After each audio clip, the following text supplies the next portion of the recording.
Assalamualaikum warahmatullahi wabarakatuh. Kami dari kelompok 12 akan mempresentasikan tentang merancang usaha baru dan model pengembangannya. Cara untuk memasuki dunia usaha. Cara memasuki dunia usaha yang pertama adalah dengan merintis usaha baru. Metode ini terwujud dalam pembentukan dan pendirian usaha baru dengan menggunakan modal, ide, organisasi, dan manajemen. Karena bermula dari diri sendiri, maka pembahasan mengenai metode ini adalah yang paling luas. Secara umum, ada 3 bentuk usaha baru yang dapat dirintis, yaitu perusahaan milik sendiri, yaitu bentuk usaha yang dimiliki dan dikelola sendiri oleh seseorang. Yang kedua, persekutuan, suatu kerjasama 2 orang atau lebih yang secara bersama-sama menjalankan usaha bersama.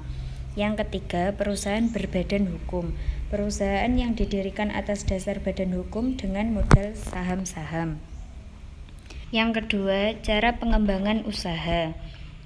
Dalam strategi ini, perusahaan kecil harus mengarah pada skill khusus secara internal yang bisa menciptakan core produk yang unggul untuk memperbesar manufacturing share. Strategi tersebut lebih murah dan ampuh dalam memberdayakan usaha kecil, karena perusahaan kecil bisa memanfaatkan sumber daya lokalnya. Menurut teori resource-based strategy ini, agar perusahaan meraih keuntungan secara terus-menerus, yaitu meraih semua pesaing di industri yang bersangkutan, maka perusahaan mengutamakan kapabilitas internal yang superior, yang tidak transparan, sukar ditiru atau dialihkan oleh pesaing, dan memberi daya saing jangka panjang yang kuat melebihi tuntutan masa kini di pasar dan dalam situasi eksternal yang bergejolak. Yang selanjutnya, hal-hal penting yang harus diperhatikan dalam membangun sebuah usaha baru, yaitu jenis produk yang dibutuhkan dalam pasar, konsumen terhadap produk yang diinginkan, daya beli konsumen dalam pasar tertentu, dan usaha sejenis dalam pasar tersebut.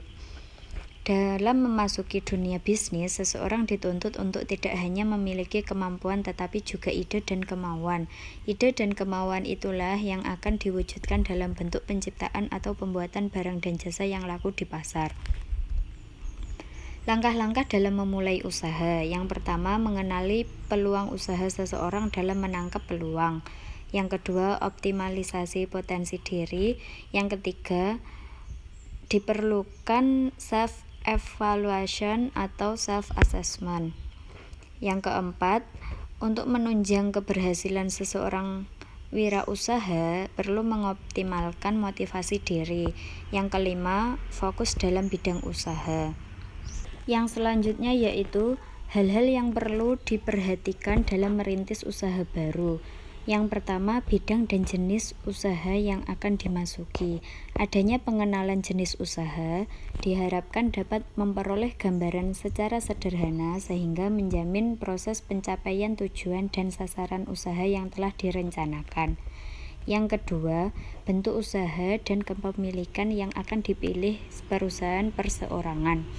Bentuk usaha ini paling sederhana dan mudah mengorganisasikannya karena pemiliknya hanya 1 orang dan langsung dikelola sendiri. Yang ketiga, tempat usaha yang akan dipilih. Para pengelola usaha sangat berkepentingan dalam mencari tempat usaha yang strategis. Perusahaan yang akan didirikan sudah barang tentu di tempat yang sangat potensial atau strategis. Tempat usaha harus berdekatan dengan tempat konsumen. Yang keempat, organisasi usaha yang akan dipilih.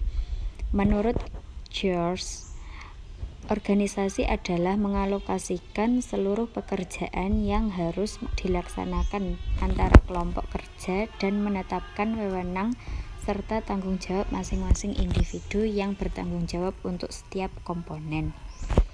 Sekian presentasi dari kami. Apabila ada kurang lebihnya kami mohon maaf. Wassalamualaikum warahmatullahi wabarakatuh.